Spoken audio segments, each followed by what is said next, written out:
I'm Frank Gifford. Here in Green Bay, they explained the world champion Packers with a single word: work. Coach Vince Lombardi says that those who seek success in pro football must never stop working for it. Over and over, the men of Lombardi are drilled to do everything the right way.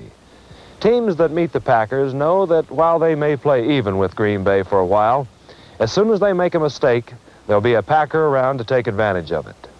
This premier showing of the Packers' championship trail in the great 1966 season proves that the champs do their pregame homework and hardly ever forget their lessons once that whistle sounds.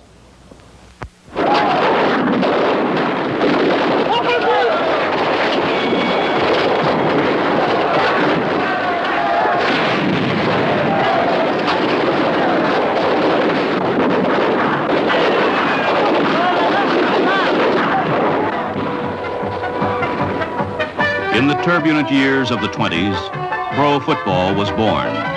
In small towns throughout America, pro teams sprang up, prospered briefly, and died. But in one, the team survived. In Green Bay, Wisconsin, a team was founded with $500 put up by a meatpacking company. They became known as the Packers. There were no stadiums, no tickets. The earnings were meager, but the club survived. In 1921, the team became one of the charter members of the National Football League.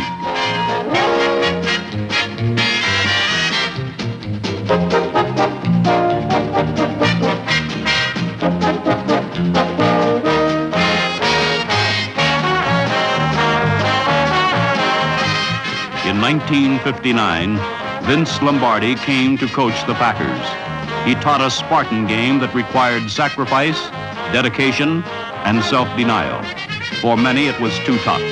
They left and never came back.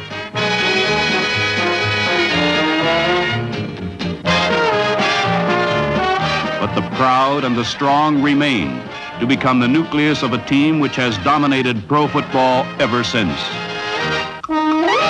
The men who wanted to stay, they're still here. And let me tell you this, Green Bay is a great town for football. And football is a way of life in Green Bay. Well, goodness, I haven't missed a game in 15 years. Boy, our boys are really going to clobber those Bears this Sunday. I'm sure they're going to win. You can be Star. You can be Creamer. I want to be Creamer. I want to be Star. I want to be Star.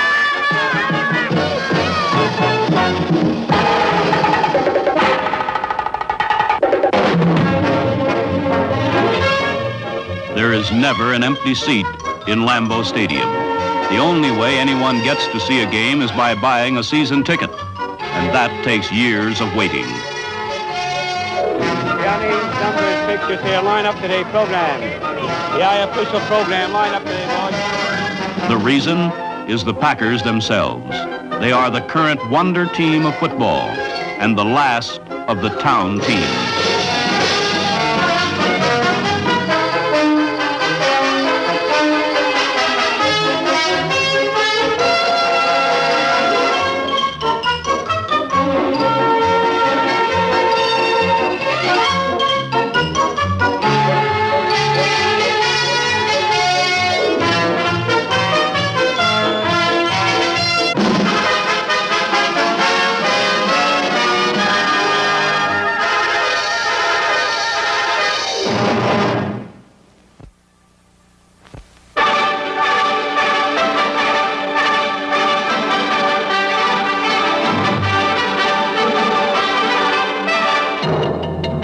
Packers are the irresistible force in pro football, a sort of force of nature, the river that won't stay away from your door, the boulder in Boulder Dam.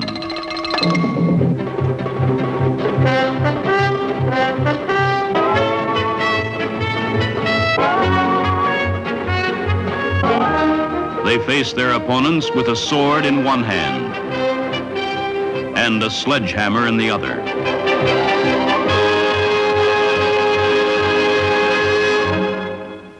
The Packers are tactically correct on nearly every play.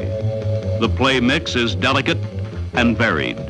Not every call works, of course, but nearly every call is the right one.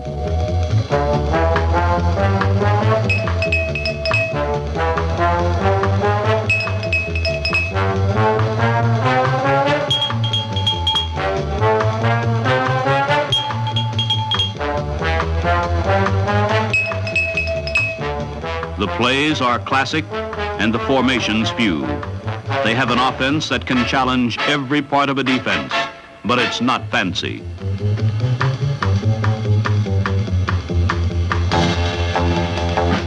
Coach Lombardi prides himself on emphasizing the running game, but his team easily reverses the pattern and still wins.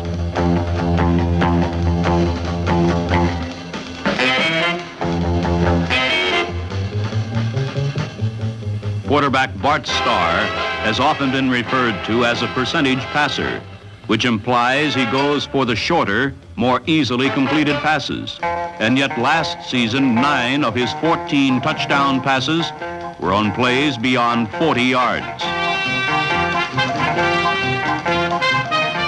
His receivers have been better this season than ever before, though they're all the same people.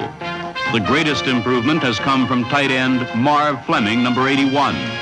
At 6'4", 235 pounds, he outweighs defensive backs by 40 pounds.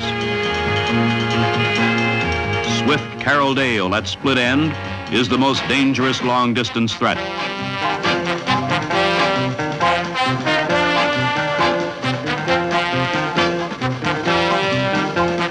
His substitute, Bob Long, is even faster. Flanker Boyd Dowler is a primary target when the big play is needed.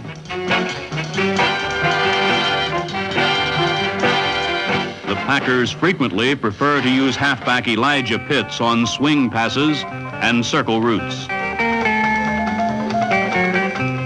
Starr's favorite stunt on third down is to find fullback Jim Taylor emerging late from the backfield. With the exception of Starr, it is difficult to single out any one member of the Packer offensive machine. It's like naming the best part of a Rolls Royce. It is the defense which gives Green Bay its personality as a team.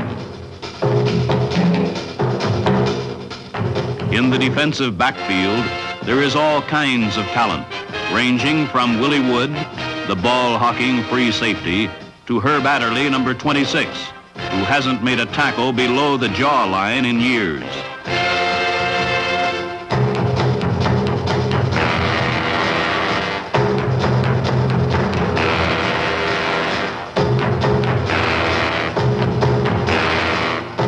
The game they play is fast and vicious. Every pass receiver is a marked man.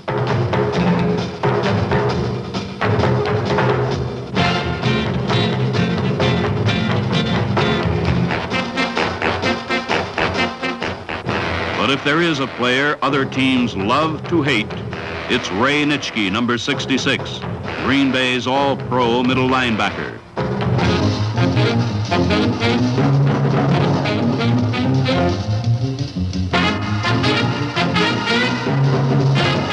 Nitschke and his corner men, Leroy Cathey, number 60, and Dave Robinson, number 89, are widely acknowledged as the best set of linebackers in the NFL.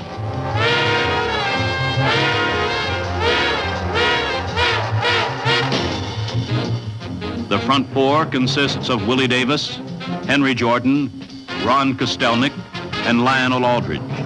Their pass rush is so effective that the Packers blitz the linebackers less than any other pro team.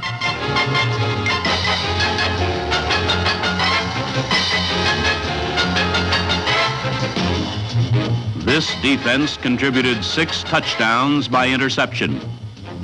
That's 1 out of every 7 Green Bay scored.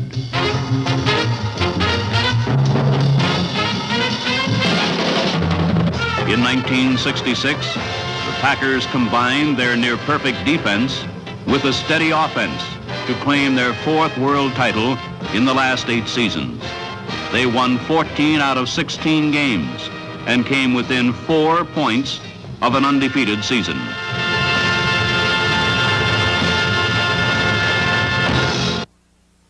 The Baltimore Colts, vengeful and defiant after their second-place finish in 1965, were eagerly anticipating the first game of the new season. John Unitas was hot for all but the last 2 minutes of the first half, but that brief letdown was fatal to Baltimore. Pouncing on Unitas's passes, the Packers won the game in those moments on 2 beautiful interceptions, the first by Leroy Caffey, the second by Bob Jeter. Both were returned for touchdowns and triggered Green Bay to a smashing 24-3 triumph.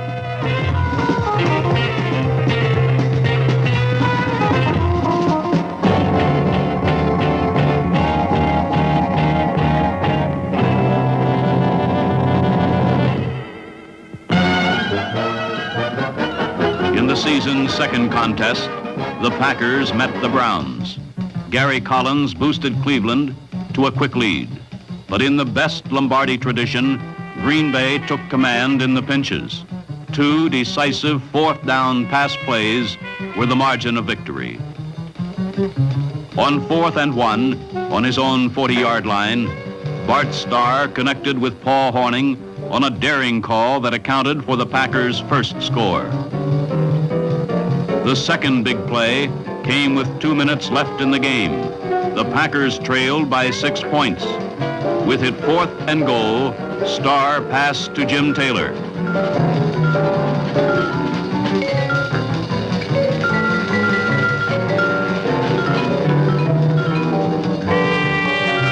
The play covered only 8 yards, but it won the game.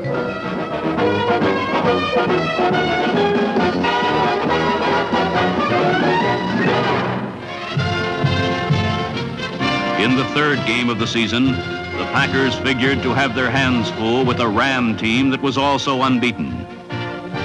They made it look easy. Bart Starr found the Los Angeles defense to his liking and passed Green Bay to an easy victory and sole possession of first place.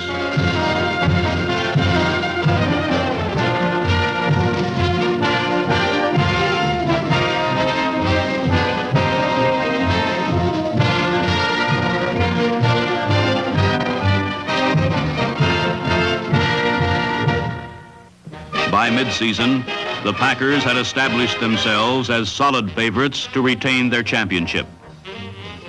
The Atlanta Falcons were the Packers' 7th opponent. The league's youngest member never had a chance.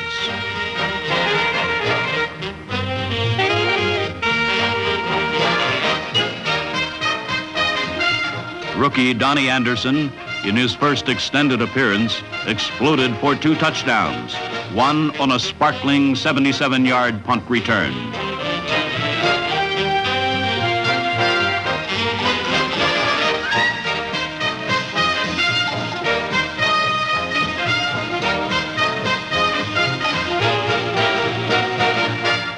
Green Bay's tight-knit secondary contributed 4 interceptions.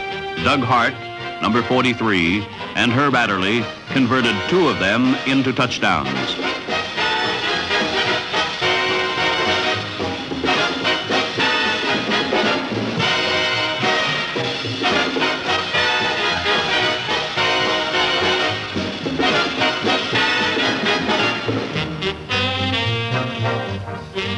Final score, Green Bay 56, Atlanta 3.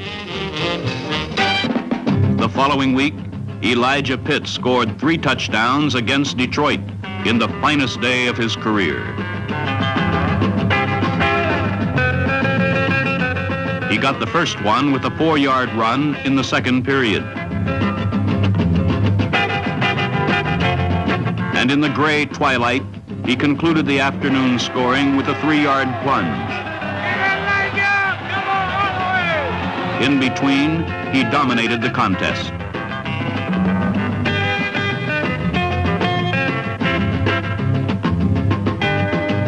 At the finish, it was Green Bay 31, Detroit 7. November 20th, another Sunday in Titletown, another game. But this day and this game were unlike any other. The Packers and George Halas's Chicago Bears were playing for the 96th time in the NFL's longest and fiercest rivalry.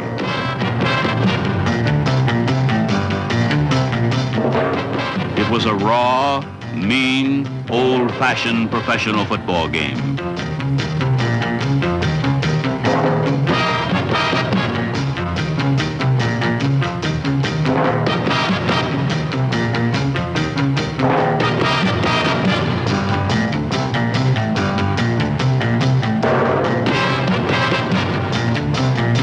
There were no heroes.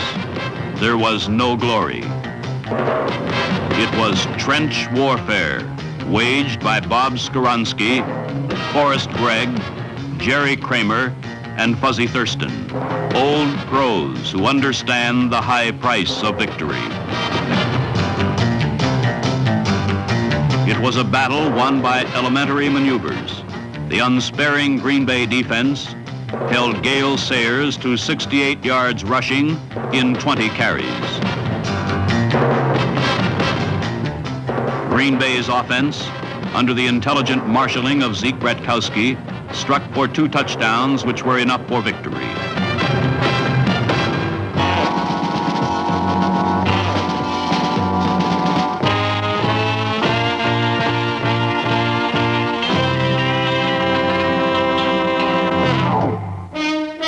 A bright autumn moon provided a backdrop for a story of revenge. 3 weeks before, the Minnesota Vikings had handed the Packers a startling defeat. But today, Green Bay simply outclassed the Vikings. They out-defensed them, outran them, and out-scrambled them.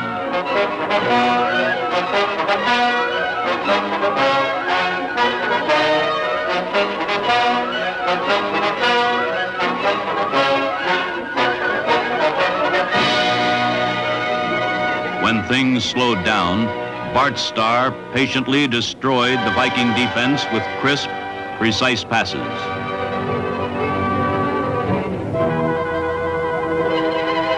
Jim Taylor, Green Bay's savage fullback, was knocked senseless in the first quarter. After a short breather on the sideline, Taylor returned to the game and blasted to a 14-yard touchdown, which put the Packers in command 21-3 at the half.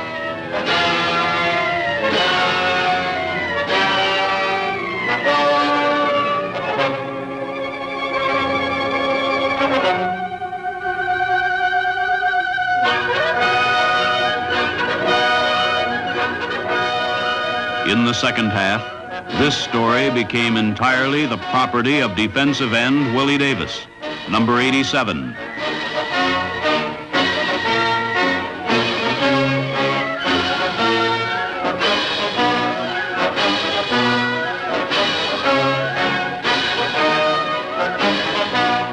It was he who struck the deadly blows, made the vital moves, which placed victory far beyond Minnesota's reach.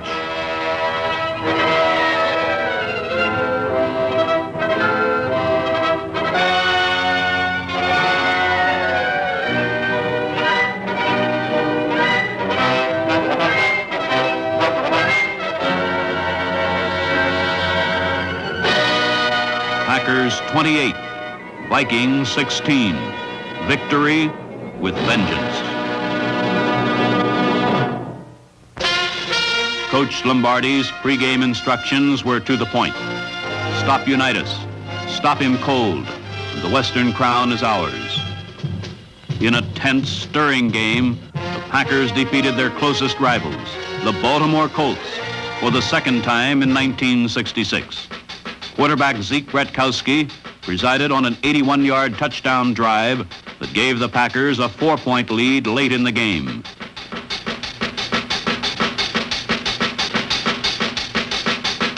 Unitas, in typical fashion, drove his team downfield in the waning minutes.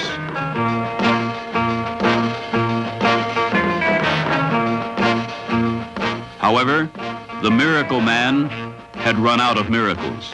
With 1 minute to go, Unitas crossed up the Green Bay defense by running up the middle. But a slamming tackle by Willie Davis jarred the ball loose.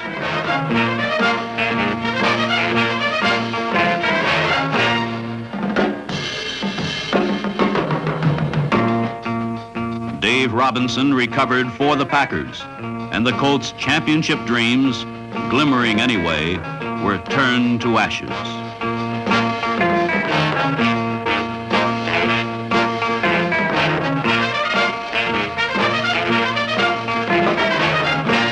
The Green Bay Packers strode off the field, champions of the West.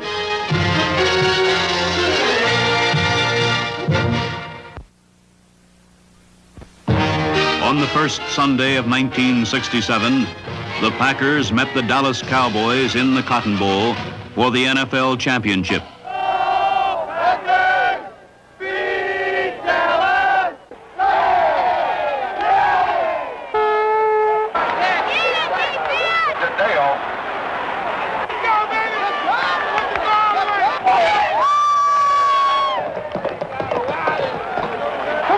Let's get a block in there. Put him down. I don't say adios. I mean, I got him.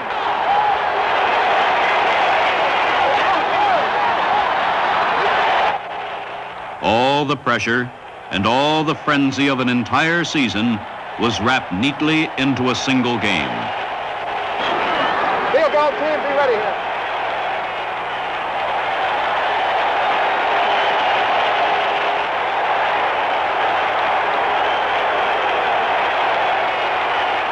After all the fumbles, the long passes, and the fierce hitting, the whole thing boiled down to 4 Cowboy plays from the 2-yard line in the last minutes of the game. The Packers led by 7 points, but a Dallas touchdown would send the game into sudden death.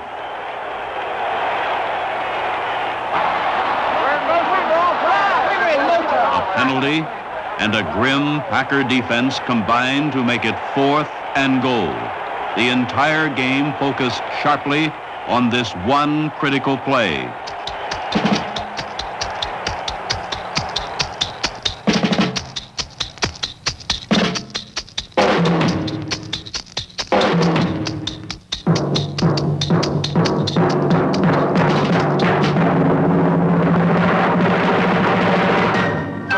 Dave Robinson forced Don Meredith to throw off balance. Tom Brown intercepted the wobbly pass. And here in the end zone, under the blazing lights, the Cowboys' desperate title bid expired. The Packers were champions again. But now, for the first time, there was one more game to be played. On January 15th, 1967, in the Los Angeles Coliseum, the Packers met the Kansas City Chiefs of the AFL with pro football's world championship at stake.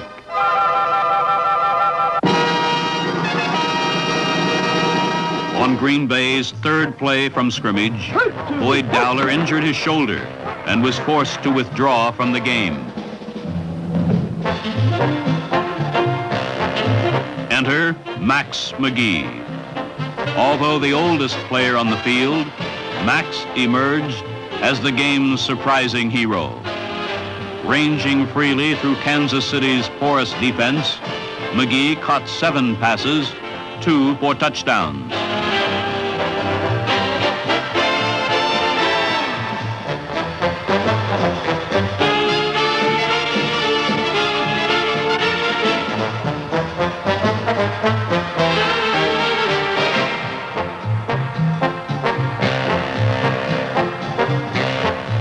With Max leading the way, the Packers gained momentum after a slow start.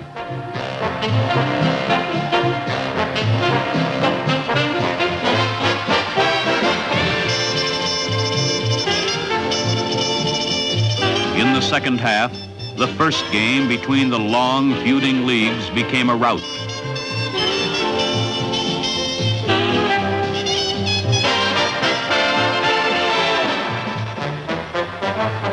The Packers struck savagely and often at the Chiefs' weak spots and won easily 35-10. They demonstrated to their own satisfaction and to the AFL that they were indeed the finest football team in the world. A team of strong, dedicated men who met the rigorous challenge of their game and emerged the master. The 1966 world title belongs to the big team from the small town.